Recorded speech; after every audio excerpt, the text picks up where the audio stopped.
নমস্কার। কবি রবীন্দ্রনাথ ঠাকুরের লেখা কবিতা দুষ্টু। তোমার কাছে আমি দুষ্টু, ভালো যে আর সবাই। মিত্তিরদের কালু নীলু, ভারী ঠান্ডা কভাই। জ্যোতিষ ভালো, সতীশ ভালো, নেড়া নবীন ভালো।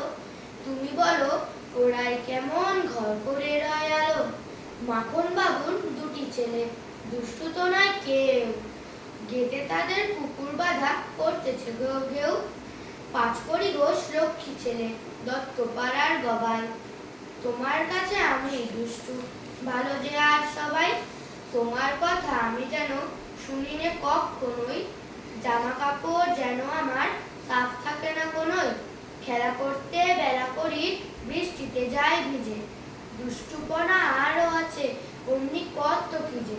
বাবা আমার চেয়ে ভালো, সত্যি বলো তুমি। তোমার কাছে করেননি কো একটুও দুষ্টুমি। যা বলো সব শোনেন তিনি, কিচ্ছু বলেন না গো। খেলা ছেড়ে আসেন চলে, যেমনি তুমি ডাকো।